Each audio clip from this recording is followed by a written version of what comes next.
to the Nerds Against Normality podcast. I'm Stacey Bowles. I once went to university to study film. And with me I've got Harry Bowles, who has his own gaming company. Good morning. Here are your ledgers. 184-bit gaming. Plug. And also with us is Ben Sheridan, who apparently works on film sets. Allegedly again.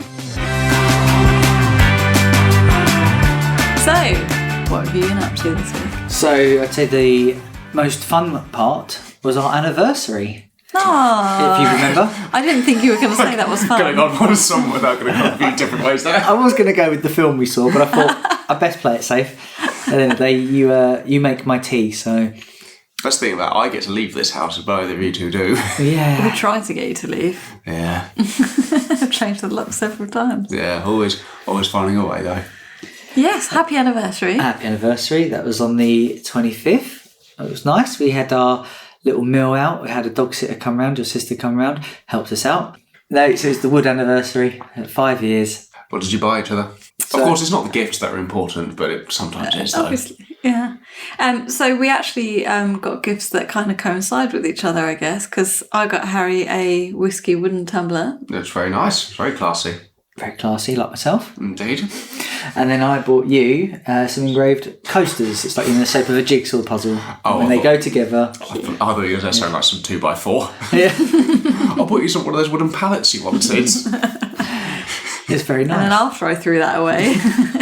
And I got you a little hedgehog from Australia. Yeah, a wooden hedgehog, because we have a thing about hedgehogs. I don't know if you know. No, I've never figured that out.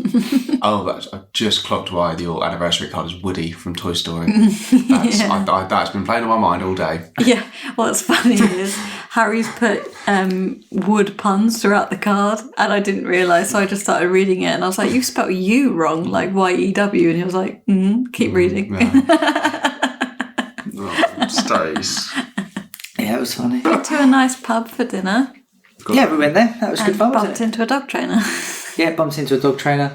But their dog was very well behaved. I was about to say, Their dog was sat at the table, literally like it was a customer. What? Yeah. It just Oh sat my there. God. And I know your dog. Yeah, Is that the level we can get to? Yeah, well, apparently. let's hope.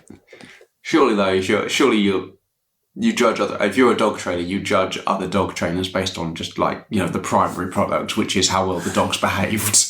Surely you'd try and throw each other's dogs off. I'd be out there with a dog whistle, all sorts. I'd be like, look at them, fucking shit. Pocket full of dog food, like Yeah. dashing it on the floor. You should come into my dog training exercise because look at hers, it's a fucking nightmare. Smearing bacon grease over your face.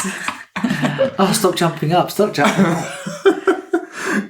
Other than that, what have we been up to? We went to the cinema. Well, I think we watched a winner. We watched Smile 2. Yeah, so I don't actually know much about it, so how was it? It's a horrible, horrible film. Done Okay, really, good. really well. Really very good. So it's obviously a sequel to Smile, as you might guess from the name. Yeah, so it was a bit of a massive success for Paramount.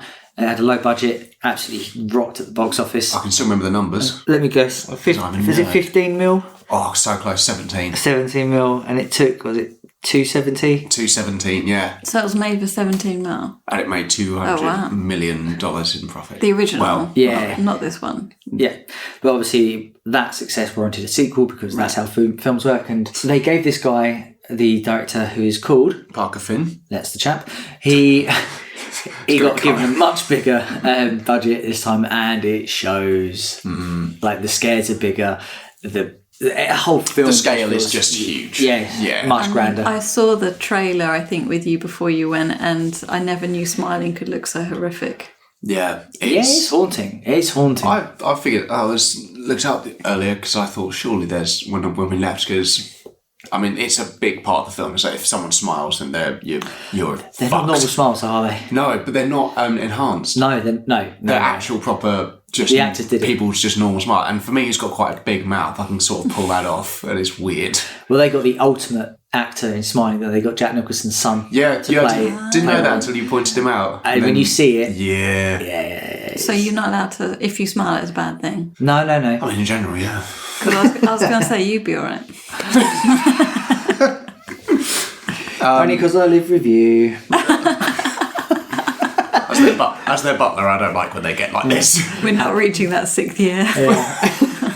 No, it's basically like if you get infected, you start seeing this creature everywhere, but it manifests itself in people smiling.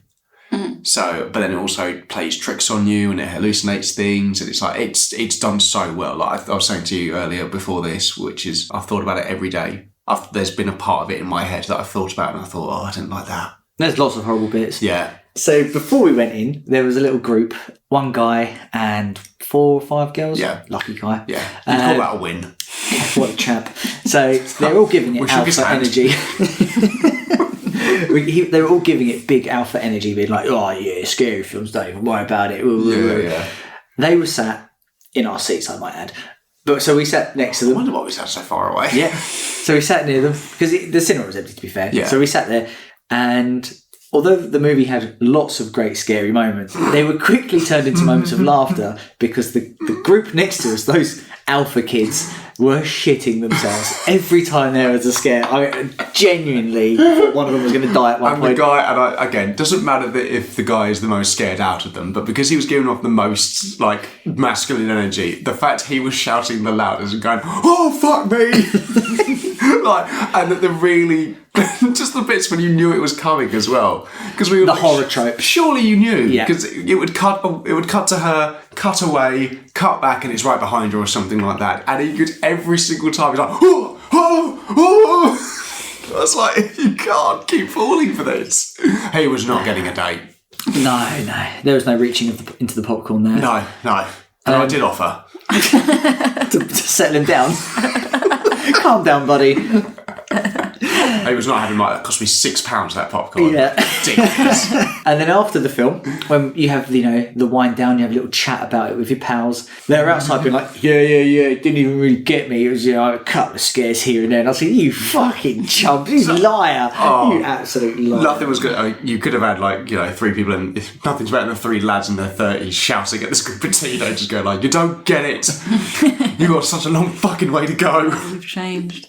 So to ask you a question, because I remember vividly a number of years ago you went to go and see Evil Dead 2013 in the cinema, and this was infamous because you went with a very good friend who you turned around at one point and you thought he was sleeping, and we thought he was playing a prank. Oh, okay. We thought he was being possessed. Yeah. He slumped in his chair because he was asleep, and we were like, ha ha ha. Very funny, because we're watching a possession movie and you're possessed. And then we was like, Josh? And then he didn't get up. He just slumped down. Because he passed out through terror. Completely passed out. Would you say Smile 2 is a passing out kind of film? I would say Josh, yes. It doesn't hit the Josh factor. I would say it is gory. If you don't like gore, there are some bits in there where it doesn't shy away from it. Okay. Like there is, it's in the trailer, but there is a bit where some guy just smashes a weight into his face. And I had a quick look. The wrench, yeah. pulls his jaw off. Yeah, that's horrible. Oh, goodness. And that doesn't cut away. I realised that most of that That was a stunt guy, he just did it. Pretty much, yeah. No. Yeah, they just for the actor, they just layered the makeup on top of him, gave him a plastic weight and said, yeah, just go for it twice and we'll CGI the rest of it. So yeah, the first initial mangling is pretty much real. Goodness. And I was like, God, you wouldn't want to mess that up, would you? Fucking hell. And it was 35 kg, and I was like, there's no way you can lift that quickly. No. As someone who's a big gym bro like myself and is on creatine 25/8. One-handed. One-handed, mate. Probably would have picked up the 50. Yeah, absolutely. Oh, let's not go too far, but... I can't breathe with all this testosterone in here. Yeah. It's also because we close all the windows and doors. But no, really good fun. I think it really sticks with you, and I'd like to see what they do next, because it will get a sequel. But I don't know how you make a sequel without making it ridiculous. No spoilers here, but it ends in a way which there will be a third, but I just don't know how they do it. Okay. So, I think it's better than the original. Yeah, me too. I think out of the two of them, Bigger and better. This is my favourite. Really good acting as well from Rosa DeWitt, and actually, to be fair, James Franco. It's not James Franco. I say this now.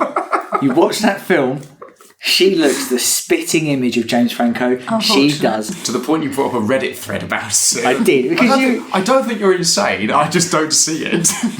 That means you're insane. I'm not doubting you. I'm just questioning you.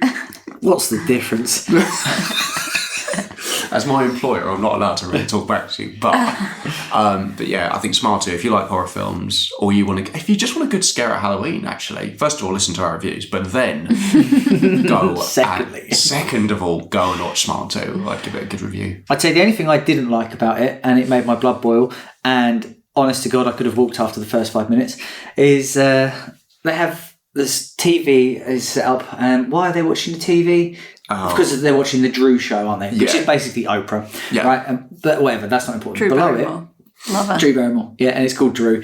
And below the TV is a GameCube, Nintendo GameCube, right? So that is not an easily accessible console, right? Someone had to find that console. That console is over 20 years of age, Given right? your company, you probably sold it to the I'd probably say sold it to them, right? It's not got any controllers in it, which is not a problem because it might not have controllers in it. Yeah, but next to it, they've got the controller quotation. It's a Nintendo Switch Yoshi controller. And they're trying to fob me off for some mug that thinks you can play a GameCube with a Nintendo Switch controller. It just took the whole belief out of it. They really say creativity Hang on down a minute. Hollywood, don't they? This is made up. So that was Smile. Smile, that's very good. Thoroughly recommend. Good. I would recommend it too. Good, scary film. I'm probably not gonna. No, that's fair enough. We've struggled to make you watch Halloween 1. I would recommend it to people that love horror. Anyone who's a bit of a scaredy cat, Like me. don't. Yeah. And anyone who wants to give off big alpha energy in front of a girl, maybe avoid. So yeah, we managed to squeeze in another session on the quarry, and I think it's safe to say we're nearing the end. I want to say we're like over 3/4 now. Well, the fact that we've killed off practically everyone, I think we must be near the end. How many playable characters are there? It's 8 to begin with, I Oh, believe. there's 8, okay. How many have you taken out? I think we're down to 2. You're down to 2. Well, no, 3. 3, but one of them's a werewolf. So Oh no, 4. it's not going well. 4. One of them's a werewolf. One of them's been stabbed, but is turning into a werewolf. Nah, he's gone. Oh no, you're right. Yeah. Double werewolf. So you've got one person One with one arm. Oh yeah, so you got Handy. You've got the Asian lady with him. Yeah, which we nearly killed off, but we managed to scrape through. Smashed it out of the park. There is Alex is still alive. Yeah, from Modern Family. She took a day off to go to the quarry. She's not doing anything though, so she's getting haunted at the moment. And then who else we've got? Oh yeah, we've got Detective Pikachu Man. Who's got stabbed. And He's then been you've got the stabbed, werewolf. And you've got the werewolf lady. So 5 technically. But before on their way out. Would it be safe to say you two don't do well in crisis situations? Detective Pikachu guy got stabbed. Justice Smith. And we had to... Nope. No, all right. Pikachu. We had to decide whether he pulls the knife out or not. And did you? Oh no, you don't pull a knife out. No, not the first time. But the second time, this guy, this hillbilly, the Deliverance, was going to go and kill him. Yeah. So the choices were basically stab him or not. And I was like, well, I'm going to die, so I may as well shank him, you know. Yeah, that's fair. On the way down. And then the final 2 that I actually think will be the final 2 standing, or that's what I said right before. I mean, you hope they'll be the final 2 standing. I said that right before the last bit we played where it's in a used car lot. The guy with one arm is climbing up onto this crate and manoeuvring old cars around. Meanwhile... Because he was good at crane games at the arcade. Right. That was how they explained that plot. Right, okay. I mean, that's how I got my job at the docks. Yeah. It is the same. They said, can you drive a crane? I went, played a few crane games. When was that? Oh, years and years ago. You're hired. And also, Have you ever won? No, actually, quite bad at them. Famously so. That's what happens when you go for a job in the warehouse and they're like, do you need a forklift license? Like, no, I've played Shenmue. What's a forklift? Get in there. So he's up doing the crane thing and the other lady's like rooting around for a car part, and then a werewolf comes bolting at her for no reason. And it was like, do you drop the car on it? Do you pick her up in it? Do you sound the horn? And all hell break loose. And I was like, oh no, we've lost our final What was your decision? Because in my head, I would have probably dropped the... That is how you get it. Yeah, you end up dropping the car on it. Would that have killed her at the same time? No, so we saved her with it, but dropping the car has destroyed the car part we needed. Ah, right. It's a lose-lose situation in a horror. So the werewolves aren't the main bad guy in this? They just put... Humanity is. No. No. They kind of are. They are. Oh dear. But basically, it's like vampire rules. So if you kill Dracula, they'll all die, right? Anyone who's been bitten by Dracula, they'll all die. Okay. So this is the werewolf equivalent. You're looking for Daddy Werewolf. You kill Daddy Werewolf, everything goes back to normal. The main werewolf's being kept by an evil family. Yeah. So we only have a little bit left to go, but if we can make one person live till the end, that would be quite good. I'm rooting for Handy. Yeah, I think so. Andy. Yeah. He's got one hand because he got bit by a werewolf and we had to make a decision to cut it off. Oh, okay. Yeah. I mean, Or not. fair enough. Yeah. Is he left or right-handed? I don't know. That would be a big factor in if I decided to do that. Why? I'm left-handed, so if I had my left vodka, I'd be in big trouble. What's the fucking point? Exactly. Do you get invited to left-handed events like when Ned Flanders opens up the Leftorium? No, because that's a fictional character, so no. I like to think there's a left-handed store out there. There is definitely a left-handed group somewhere, but I mean, we keep trying to write the invites, but it keeps smudging because the film's in pen, so... Apart from that, I finished the Akatar book series. A court of penis and love. A Court of Soups. A court It's a recipe book. court of soups and bowls. Court of Thorns and Roses. There are 5 books. Yeah, that's the one. So I would say the first 3 are spectacular. The second one in particular is just amazing. The 4th one, it's okay. And the 5th one really ramps up the porn element. So I don't know how I feel about it. It's quite graphic. Right. But it does have somewhat of a story, but they kind of sacrifice the story and the character development. Do you feel like they've just ran out of ideas and they were like, this makes money, so how can we just keep it going? Sex. No, because there is enough of a story to really delve into it, which is why it was kind of frustrating. I mean, porn has stories, but I mean... No, honestly. Many of which we will be reviewing in our new podcast. So I don't know how I feel about the 5th book, to be honest. But the first 3 are really worth reading. They're really, really good. Is the 5th one the final one, and that's definitively the end one, or is she writing a new one? She's writing another one. So the 5th one focuses around one of the sisters as the main character. So there are 3 sisters. First 3 are based around a sister called Feyre. The 5th one is based around a sister called Nesta. And the 6th one is supposed to be based around a sister called Elaine. Buxom. No, okay. Elaine. Elaine? What? I think, yeah. These are my 2 brothers, Theoden and Theramir. And this is my other brother, Clive. Hello. But I loved it so much that she's got another fantasy series. I don't know if it's as pornographic, but... Just as horny as the last series. I might go back and read that because that's meant to be, if not better, because of the story in it. How would you be able to get through the audiobook? You'd be like, oh, and he dipped his soup with spoon in it. Oh, bloody hell. Yeah. Getting all hot and bothered here. So we have to go again? All right, yeah, sure, I'll go again. Yeah, I will. He's double dipped.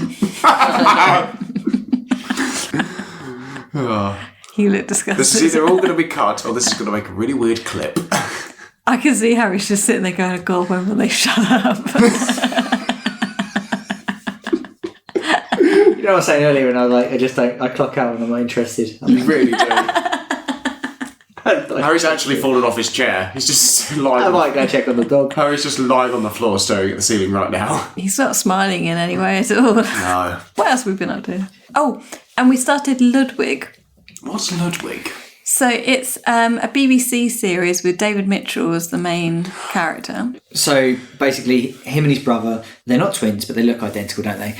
And his brother goes missing. His brother's a policeman. His wife rings him up being like, look, I need your help. All I need you to do is go into the office. I need you to find his notepad, blah, blah, blah, blah. I need you to basically be your brother for a day. Mm-hmm. He does not deal with outside, he doesn't deal with life very well. He gets stressed out at the thought of leaving the house. He needs to pre-plan absolutely everything. So he is Mark from Peep Show.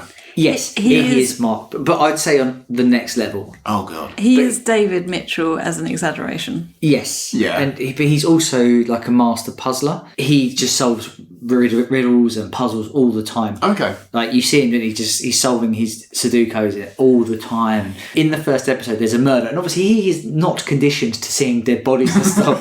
He walks in, he's like, "Oh God." And he's like, do you want to check the body? He's like, absolutely not. It's pretty much how I would react in that situation. Yep. My favourite line in it is like, he's really stressed out because all this is going on. He doesn't know how to deal with it. He barely leaves his house and he's throwing a bit of a strop to his sister-in-law on the phone being like, I can't do this. I don't know why you've made me do this. And he goes quiet. She's like, what's wrong? And he's like, oh, this is really awkward, but I think I've only gone and solved the murder. He goes a bit Sherlock, doesn't he? Yeah. When he solves the murder, he works on statistics. Oh, okay. Yeah, and So it's like one of the, he just maps it out. He's like, well, this person could be here, and this person would have sold this person, blah, blah, blah, blah, blah. And he's like, so therefore, the murderer is Jeremy. Yeah, fuck you, Mark. The person who sold him the crack was, of course, Super 8. But it's Really got boorish. 100% on Rotten Tomatoes. Okay. It's well worth watching. I saw it and I thought it made me chuckle, the trailer, but I just haven't got around to seeing it. I should watch it though. I quite like David Mitchell as an actor, and I think he plays that role very well. Awkward, intelligent, repressed. not great in the social gathering. Yeah, he just plays David Mitchell. Yeah. What I imagine David Mitchell is probably like. Yeah, we really like him, don't we? So Okay. I'm looking forward to watching more anyway. What have you been up to? I've been playing a bit more Silent Hill 2. I've been really enjoying Have you got it? Yeah. I didn't know you actually had it. Yeah. I've been playing it as and when I can. I'm very much enjoying it. I think if you have never played Silent Hill 2, I would say this would be the one to go in with. Is it scary? No, you loved Smile 2. You'll be absolutely fine with it. Yes, it is, but it's not a jump scary kind of horror. I would say this is much more like a lingering dread.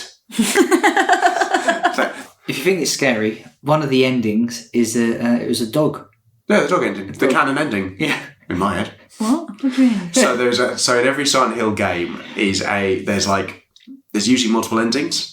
And it's quite famous for that. And then one of the endings, very famously, is the joke ending. Okay. Silent Hill 2 is very famous for it because there's I think you can only get on your third playthrough as well. So it's sort of mad. But you walk into a control room. Yeah. And it's just a dog with headphones.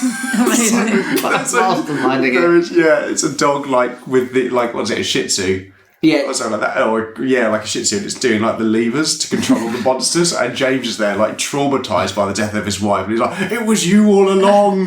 The dog's just like, yeah. So Silent Hill 2, because I the only thing I know about it is it's scary, so there's no chance I'm going to play it. Is it just a choice thing, so you can control your character and you can so what you do affects the outcome? What you do in the game affects the outcome, but you'll play the story. You'll play the same story, but there will be choices you make in the game which affect your ending. Well, that's cool. But they're not obvious choices. It's not like a go down this hallway or go down that hallway. They're very subtle choices. You like stories in games. Mm-hmm. This is one of the best, I think. And I think you'd really enjoy it. I think it'd be something you could watch while Harry plays. I think because the combat and all that is clunky. I've never completed a Silent Hill. I've never even played a Silent Hill. Oh, really? Why? No. Because he's scared. Because he's a little. All right. Full disclosure. He was the alpha in Smile 2. Giving it all this, reaching into my popcorn. No, because I've always been very biased to one franchise. Growing up, I was Sega till I died. I would never admit to liking Nintendo. So growing up, I was a Resident Evil fanboy. I picked my lane, and I stuck with it. I think you've had better success recently. Yeah. You're saying you don't like change? Maybe. I'm surprised. Yeah, it's had. But I picked Resident Evil, and I don't know why. I had a PlayStation, so I could have played both. But I was very much nope. Oh, I threw myself. This is my survival game. I threw myself everywhere. Hoard yourself out. I really did. But I would really recommend it as a remake. I think it's a solid remake. I haven't really seen anything yet that I don't like. It's on the list, I've got to say. I wouldn't mind trying. Apart from that, Mum had her wedding. On less important news, Mum had her wedding. Congratulations, Mum. Congratulations, Ben's mum. And mine. New daddy. Hope you're doing well. Hope you're doing well. Yeah. If you're listening. He won't be. She would have switched off after Silent Hill 2. Absolutely. Cheeky bastard. She only really likes loud mountains. Oh, come on. I might say off the podcast the link between Pokemon and Silent Hill, because there is one.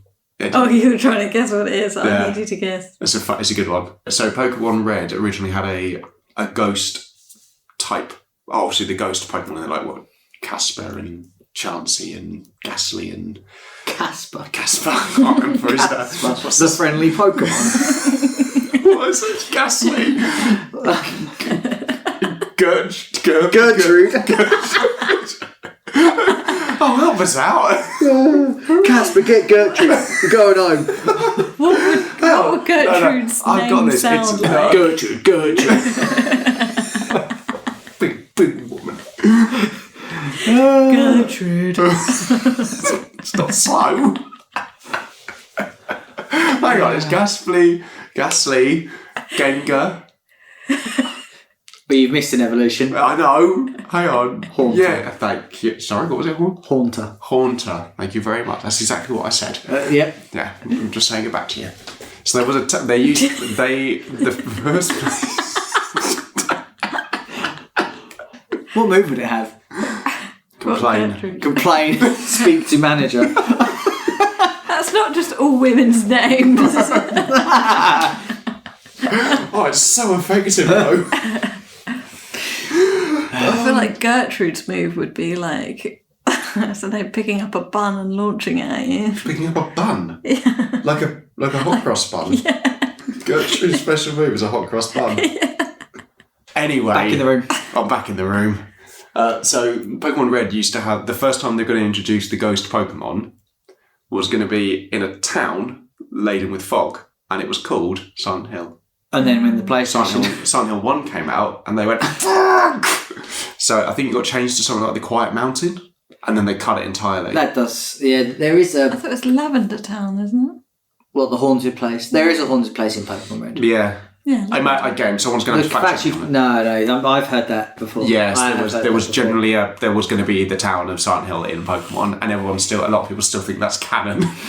So Silent Hill takes place in a really awful version of the Jotun region. We don't go to that gym. Anyway, back to your mum's wedding. Oh yeah.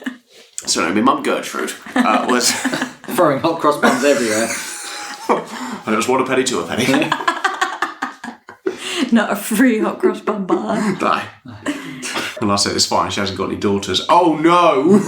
So yeah, we had a lovely little ceremony. I got in the karaoke, which I've never done before.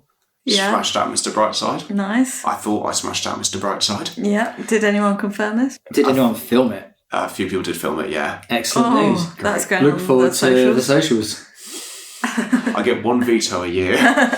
This might be it. We also had 2 people giving off big alpha energy in the pub. Admittedly, when we started the karaoke, a few people did leave.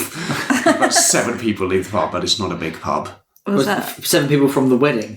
Yes, it was. My mum, Martin, and my sisters all left. But I'm Was it- still smashed out. Was it before or after you sung Rage Against the Machine? This was before. Okay. They said I had myself and then had a neighbour, Sam, with us, and we were doing, I think we were about to start doing Living on the Prayer, and one of them behind, 2 teenagers, like 18, 19, went, oh, thank God that's over, getting a bit of a headache. And then it was literally like, I was sort of Bill Nye, I turned around in Shaun of the Dead, like, hello, Shaun. And I said, if it's giving you a headache, you're more than welcome to try. And he's like, no, I'm not drunk enough yet. I'm like, what's your name? Bear in mind, I'm on a surround sound speaker thing, so there's no getting away from it. And the pub landlady, bless her, she's like, oh, this is George Thompson. I was like, George Thompson? How old are you, George? Just started doing an interview. Yes, it genuinely was. And he kept, to be fair, he was responding, so he was egging me on, and I'd had quite a few pints. Your mum was like, leave it, Pen. It's not worth it. And his girlfriend, his girlfriend was like, no, he's not going to go up. And he's like, yeah, thanks, Mill. And I was like, oh, is your name Millie? Brilliant. You've got to impress Millie, though, because is this your first date? I literally ends up like a stand-up comic. Like, where are you from, sir? So yeah, him and his mate started to do Living on a Prayer with me. And I'm pretty sure I sparked a whole relationship there with him and his prospective missus. So you're welcome, George Thompson. If you're listening, George Thompson, write in and let us know how it's going. Divorced. I actually really liked the original Silent Hill too. Like, for God's sake, George. No, apart from that, did I do anything else? No, work is work. Can't talk about it. Okay, well, on with the film review. On with the review. Oh yeah, the film thing. We do that. This week we have reviewed Woman of the Hour, which you can watch on Netflix. The synopsis is an aspiring actress crosses paths with a prolific serial killer in the 1970s LA. when they're cast on an episode of The Dating Game. It's based on a true story. It stars Anna Kendricks as the main role, and it's actually her directorial debut, didn't you know? It also stars Daniel Zavato as the serial killer Alcaca. Because it was on Netflix, I couldn't find any budget details because Netflix doesn't tend to release individual budgets, but I can tell you that so far as time of recording, it has had 9.9 million views. Ooh, it's the number one film here at the moment, isn't it? As time of recording, it was. Yeah. I mean, it's about serial killers and it's come at a good time around Halloween as well, I guess. Well, it's one thing I've learned. Can't have too many serial killers. No, not enough. There's a lot of Only women out there that want to fictional watch all these killings. Oh, yeah. What did you think, Harry? Oh, God, throw me straight in. Oh, Okay. and I should say, we won't hold back for any spoilers, so I'd say go watch it if you haven't, and then come back. Unless you don't care, come back and listen. Yeah. Harry, what did you think?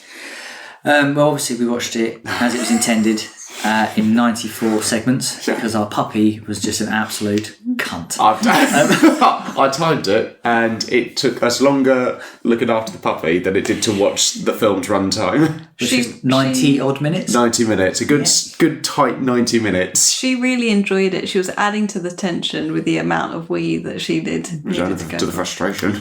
Yeah. Okay. So obviously it's based on a true story. So there's only so much creative wiggle room you can take and go with it. I thought it was a bit of a pointless film. That sounds really horrible, but Anna Kendricks' character could have not been in it, and the film could have been fine. She's the bulk of it for what reason? What is her character? She's on the show. She meets him. Nothing happens. She doesn't report it to the police. She just has a random encounter with him on the show, to no consequence to her or to him. Thankfully. Yeah, but I just felt like she was put as the lead because it's her film, and she just felt like she had to be the star of it, or you needed a name associated to the film to drag in the views. But the film should have actually followed the homeless. The runaway is the main character in this, I think. She's the one that gets him, actually, you know. So you would rather have had her as a main character than Anna Kendricks' character? Yeah, 100%. Or would you she have was had- more interesting, I thought. Or would you have had all the women having a kind of equal split of the... Or that could have worked, because a lot of the stories it's not the easiest film to follow in timeline. It jumps about throughout the 70s, doesn't it? And you have a gist of when the killings are, and I don't know if that's because the dog was up and down, but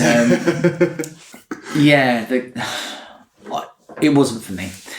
So I think there's better series, better films that account for serial killers out there. Okay. Ben? I thought it was very well acted. I thought Daniel Zavato was actually a very good portrayal of a serial killer, because he's very charming. And he's very sort of I guess for the time, they're trying to go for the whole Manson look, but he is quite, good looking for the time. Don't know if it wouldn't look out of place at a Black Veil Bride's. Do you not think, now, though, he's super charming and switched on until he gets into a position to do something, and then he just turns into a fucking idiot? Like, he charms her on the on the dating show. Yeah. With all these really smart answers. He tells her exactly what she wants to hear. And then when he actually meets her, he's super awkward. And he doesn't really woo her. Like, they go to the bar and he doesn't know how to talk to her. So that's quite interesting, because the actual guy that this is based off of is quite often compared to Ted Bundy, who was obviously very charming serial killer. Yeah, very But charming, very good looking. And this serial killer guy is known for not being that. Like, he never hid it. He was just always awkward and creepy and horrible. Oh, okay. so that's a creative choice then they've done. Yeah, I think so. Yeah. If that guy hadn't appeared on a dating show on national television, would this film have been No different. Would this film have been any different from anything else? No. I don't know the name of the lady that goes to the dating show, who goes to the police. Another point. I get that would have trying been to show that people went to the police and the police just didn't acknowledge it. Yeah.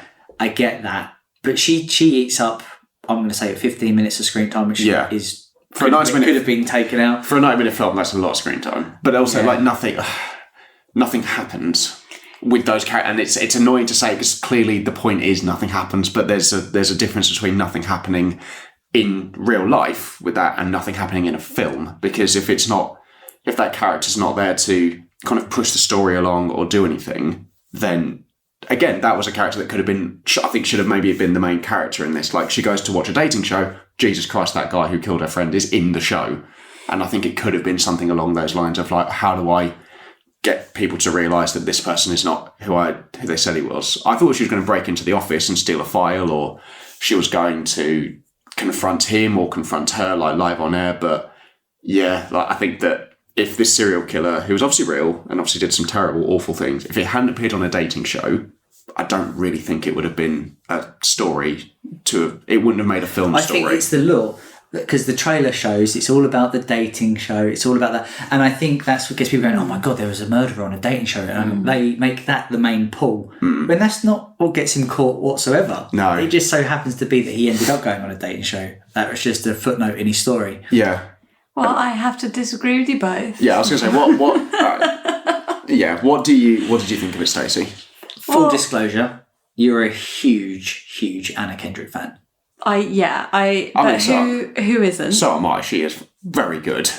She's good in this. She's really good in that. And also, for a director... Oh, sorry to interrupt. For a directorial debut, it's good. Like, she sets scenes very well, she blocks it very well, and she clearly knew what she was doing. There's some really good moments in this where I was like, that's really good directing. Like, I think she's got a very good talent behind the camera as well. It has come out to really good critical reception, actually, this film. And it's just because I hate women. Yeah. Didn't want to say anything. It was always implied. No, I really liked it because I thought it was quite an artsy film, and that's why you feel like nothing's happened. That's why I hated it. Yeah. I didn't hate it. Give me the scarf. Well, you don't deserve it. Felt like nothing happened because I think it was quite artsy, and I think it did a great job of providing a view on women in the 1970s as well. So the lady that goes to the police station, she gets completely ignored because no one's interested in hearing her story. When Anna Kendricks' character goes on the show, she gets given a dress to wear because she's not pretty enough. And the line right at the beginning of the movie where she is auditioning for various roles and they say, do you do nudity? And she says, no, that's not for me. And they're like, well, it could be. They're not that bad. That's actually a line that's been said to Anna in her career when she's auditioned for things. And sadly, quite a few other actresses. Yeah. I do agree with you. That bit was not eye-opening because we've seen it before, but it was horrible to witness. People, they just kind of treat her like a bit of meat, don't they? Like the guy, her friend, her so-called friend, they go to a bar and he oversteps, doesn't he? He says like, oh, I'm your only friend, or whatever, and just goes to touch her neck. It's like, they were not good times, I don't think. No, yeah. I think this does do that very well, like showing what an actress would probably have to go through in the 70s. I mean, sadly, it still happens. Sorry, but that is still going on to this day. Like, it's not really a pastiche of that time. But, it did do very well with that. Because also, we had that show. Do you remember? We had Blind Date here. Yeah. I was really thinking about the entire time through this show. Now, I think if I looked back on that now with the same sort of content, that would be exactly the same, and this was light entertainment. Would that have put a different spin on the film, though? Surprise, surprise! You would not have been able to get... It would have bumped it up a couple for me. I think that... But again, that could have been its own film in itself. I think when she turns it round on them, she starts asking her own questions... It gets good and it gets quite... Yeah. I actually think it gets kind of funny. So I think if you had sort of taken just that bit and maybe been like, that could be the entire film. What did you like about it? Okay, so I really like the acting. I thought that Anna Kendrick, as always, is very good. She plays the part very well. I really enjoyed the date show. Like, say, the turning of the tide when she's like, you just need to be a little stupid ditzy girl, smile and wave for the cameras. And to begin with, she does do that. And then the makeup ladies, like, what are they going to do? Fire you. You're not here next week. Don't worry about it. Like, be yourself. Use your brain.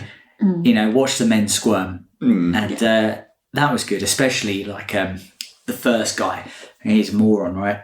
he absolutely has no idea how to deal with her. He couldn't even deal with what is a woman. He's like, I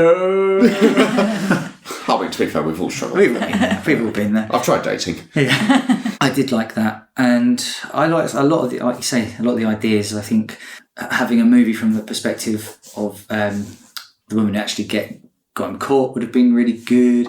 I also thought he was very creepy, which is exactly what you want. There were lots of good aspects. I didn't buy her story. I didn't care that she was a failed actress. Don't care. I think that whole point, the main bulk of that story was the most boring. You could have put anyone in that chair and it wouldn't have changed that story. Apart from the homeless lady you would have liked to have seen. No, I'm saying Anna Kendricks. You could have put anyone in that chair. Because nothing happens. She's a framing device. Her bit is a framing device for the rest of it, but it doesn't need to be there. Yeah. What did you like about it? Again, I really liked the directing. I think Anna Kendricks, if this is, her first foray into it, which it is, I don't know if she's done a short or something before this, but she does it very well. There's some very good little motifs, and there's some good uses of there's some really good uses of colour, and very good little there's good bits. Again, that comes from the strength of the cast as well. But when Daniel Zavato's obviously playing the serial killer, when he turns, he really turns, because you sort of buy it. You kind of buy how charismatic he is and sort of how nice he is. Because there's even a point when he tries to sort of defend her against the other two. He tries to sort of say... The contestant. Yeah, the other two contestants. Sleazy. Yeah, because he tries to say, don't do that. She's a person. But then obviously that's a great switch between hang on a minute, we've just seen you murder three of the women horrifically. They kind of imply, isn't it, he's got daddy issues. Yeah. Very briefly. Very briefly. It was like, when did your dad leave you? And I'm like, he's got a reason, that's fine then, don't worry about it. I think, again, there's and it's not written by her. It's written by a man called Ian McDonald, who also did Superman Returns, that sort of thing. I haven't seen what he's done for a while, but I think again, really good little moments, especially at the end. The ending scenes are great. I really like those. I just think that there's so much other things around it that sort of muddies it, but maybe that's just me. Stacey, what did you think? What did you like? I really like the styling of it as well. Obviously, it's set in the 1970s, and so obviously the outfits, the cars, everything is 1970s. But interestingly, they all smoked.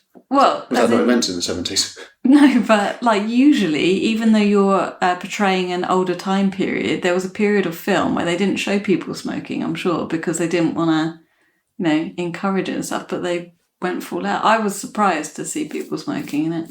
Don't know if it was just me. No. I didn't notice it, but maybe that's just because it's... Just me. No, fair enough. And you're very pro-smoking. Yeah. You love it. I actually can't see you through the haze. I like the kind of, and I am going to use this word, the nuance. Here comes the scarf. I'm right there with you, by the way. And I think it's interesting how they've made a film about a serial killer going on a dating show, which must have taken about a 20-minute episode, if that, and they've turned it into an hour-and-a-half film, and I just thought that's quite interesting. So let's move on to some things that you struggled with. I just think the film focused on the wrong characters. I think there were more interesting aspects of that story to tell. That's what I'm going to say. Okay. I'm sticking to it. So what else didn't you like about it, or did you struggle with? I'll be honest with you, I'm struggling to really talk about this film. Okay, great. There's not a lot about it. I felt it was fine. You feel bad, right? Because these are real horrific things that happen to people. I'm really trying to not sound like an arsehole. Yeah. Well, look, I actually think it could have been done much better. And Yeah. We could do anything. We could do anything close to it. I understand how this sounds as well, because it's the two men on the podcast saying, "Oh, female led, I hate it." Like I said, that because I do agree with you, Harry. A man, I do agree with you. If you're going to try and do a thriller, maybe this film is, or if you're going to try and portray it as that, or a drama, you've got the runaway girl story, you've got the girl in the audience's story, and I think again those were they were better stories to tell. If I'm missing something from it, or I'm not seeing something, then, that's on me.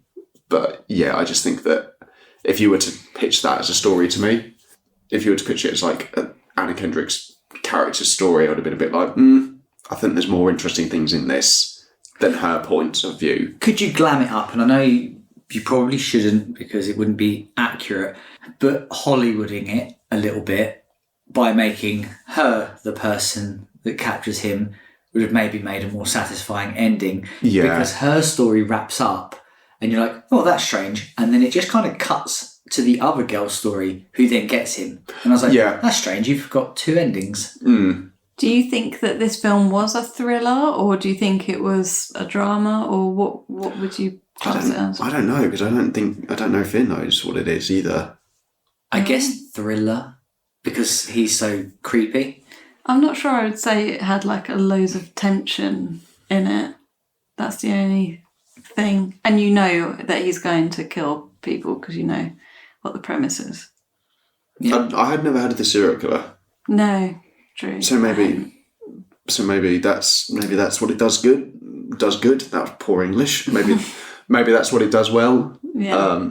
It sort of shines a light on this and like this man. But I don't know. I just also have a real problem with serial killers being celebrated, shown on Netflix things, and I've just got a real problem with it. I don't like it. Is this your rant? Well, it's hard, right? Because on one hand, you want to show the world these people exist and it's horrible and you should be wary and all that. Yeah. But on the other hand, you are kind of celebrating them and you are advertising them. And and also, and you've gone, like you said earlier, if this person was not meant to be charming and he was meant to be a bit creepy and weird, they've changed that as a decision, which maybe I don't think on the show. Oh, I suppose there are. Yeah, but he was charming every time. Yeah. Help me with my furniture. Yeah, no worries. Well, small chat. He's got to have an element of that, hasn't he? Because he has would to get in the situation. Yeah. The only thing I would say is, I think to your point about portraying serial killers not in paying them too much attention. Yeah. I do think they could have given more story to the other victims, because the woman that had moved house, for example, you don't know anything about her and she's only in it for less than 10 minutes and then she's obviously gets murdered. She's in it just to show that he does kill. Yeah. And also it's not a coincidence he turns up at her flat. Yeah. Like he's clearly there because he knew she was moving in, etc., etc. There was something good in this, which I thought was good writing, good directing, which is when Anna Kendrick and they go on a date into that tiki restaurant. By the way, tiki restaurants, are they still a thing? I've not seen a tiki restaurant in 20 years. Restaurant. No, probably more than 20 years because that was 2004. I feel sick. But yeah, where she talked about, I don't know if you noticed this, but when she was talking about the play that she was auditioning for and the book she was reading and all this, he never actually gave her an answer, which was a clever answer. So when she was saying things like, I'm reading this book. What do you think of the author whose name I can't remember? But he went, oh yeah, I really like them. They're really original and they're a genius. Like, but you're not. I was like, that's clever because you're not saying anything that's. He did name drop the playwriters, though. He did in the last one, but he didn't with her. But maybe that's why he switches. Because I thought, because you can't actually trick her. You can't go around her because she's too... Well, he got her pretty good with the phone number. Oh, yeah. That bit's great. Yeah. That's a great scene. So for the listeners that haven't seen it, they go on the date, it's terrible. And then he's always like, give me a number so we can hook up. And she does the classic female thing, which has hurt us all. Wow. Sometimes we just want to be left alone. Sometimes. That's all we ask. So he gives him the wrong number, and it's obvious what she's doing. She's giving him the wrong number, and as they're walking off, he's like, "Could you just tell me that number again, please, just to make sure I've got the right number?" She's like, "Yeah, just let me see." And he's like, "So you can't just remember your number, no? Yep. You just can't go off the back of your head?" That's a clever way of doing it, because nowadays, obviously, you'd phone the number and nothing would ring. You'd be like, Oh, this guy would be fucked if there was any kind of phone or CCTV nowadays. Must have been so much easier to murder back then. Oh, absolutely. So, yeah. God, the 70s were just a boom time. Free-for-all. Just a boom time for serial killers, left, right and centre. Yeah, but the homeless lady, when she escapes by just pretending she didn't really know what happened and, oh, don't tell anyone because I'll be embarrassed, which was really clever as soon as he took her to a public area and she ran. Again, if that had been the ending of a short film with just those bits in it, that would have been great.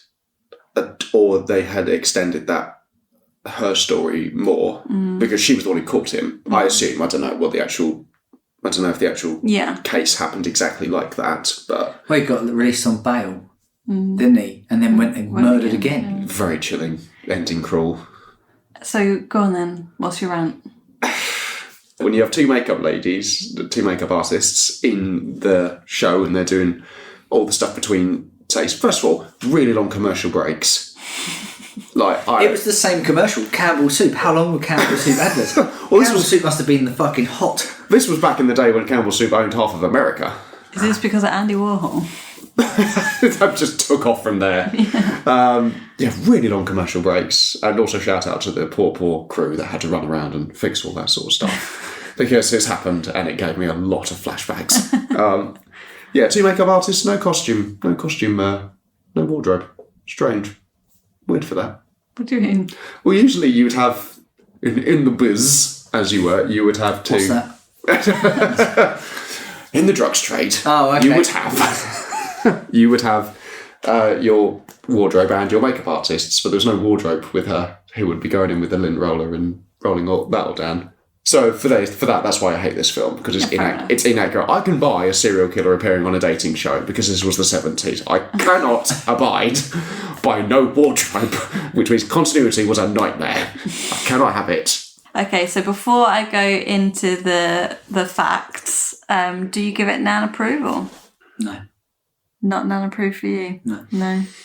Just not enough happened. No. It follows the wrong story. And I'll stand by that. Okay. Ben?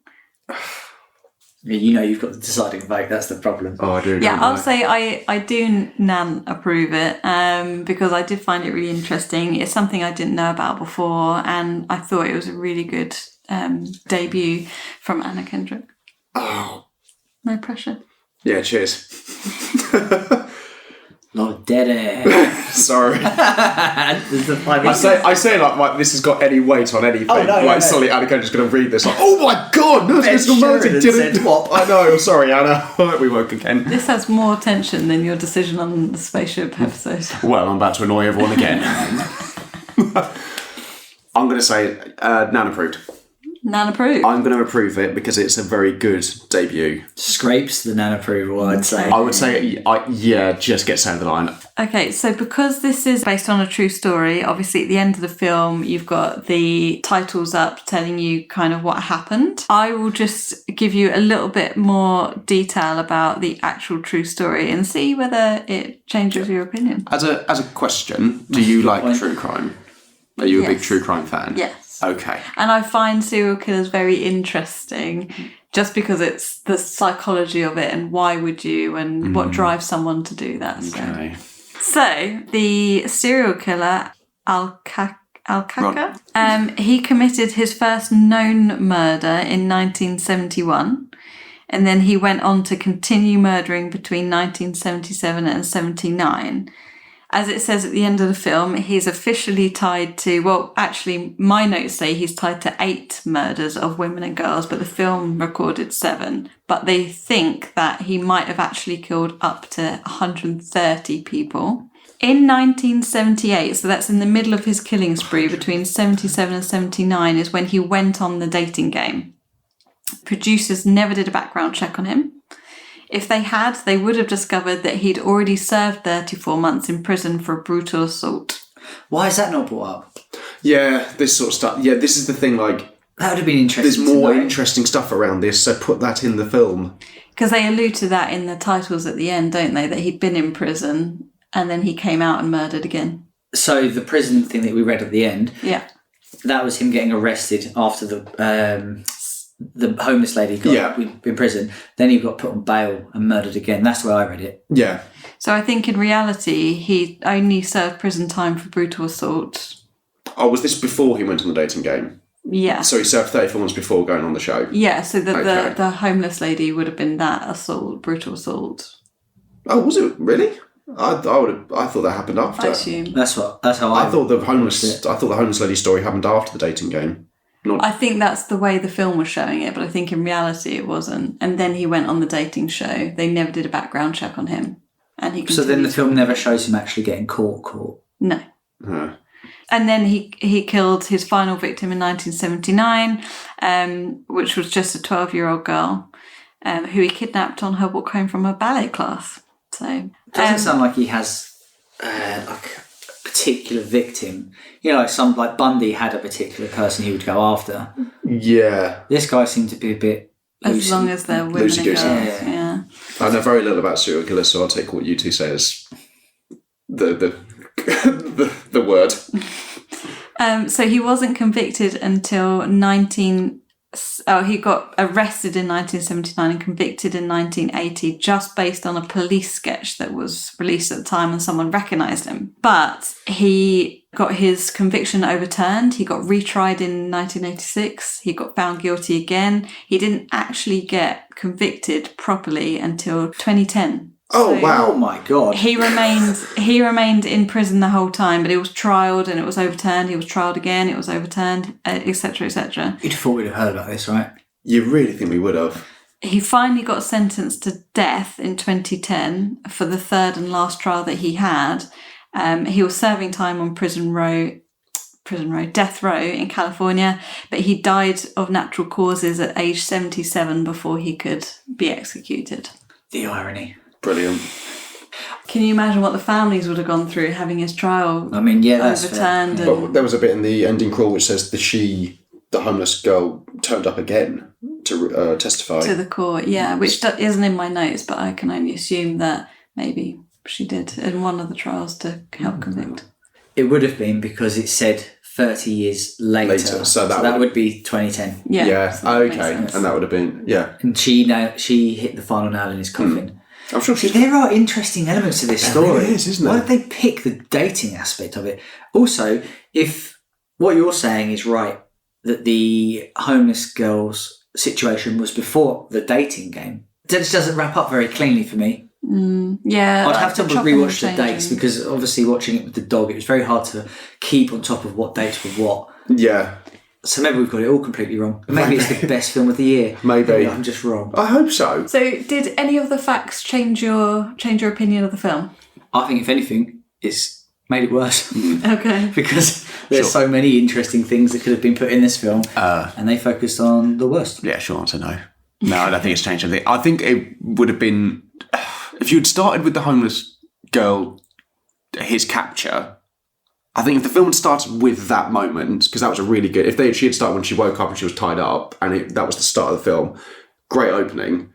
Then the rest of it was like, oh, he got out again. Yeah, that could, and then the final bit, like the third act, is like, well, where he's ended up on a dating show. Why did no one catch that? Yeah, I think that could have been That's a better film. Yeah, I think that could have been It is. But again, I'm not a writer. I'm just thinking like what I would have wanted to have seen. I think that would have been a better film. But no, no, because it's changed around as well a lot. Like we weren't there. We don't know what happened. I will say as well, you can actually go on YouTube and watch the original dating game clip that he appeared on. You can see it. Yeah, if you wanted to. No, I'd be interested in that. I would be. Yeah. Is it? Have you seen it?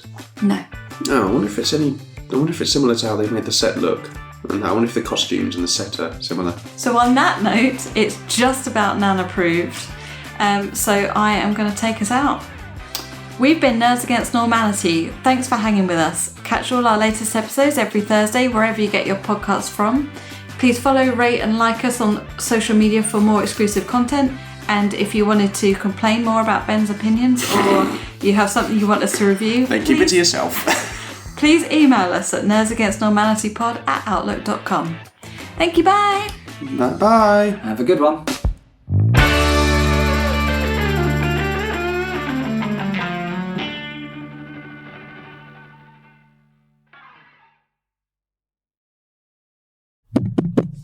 We still rolling again?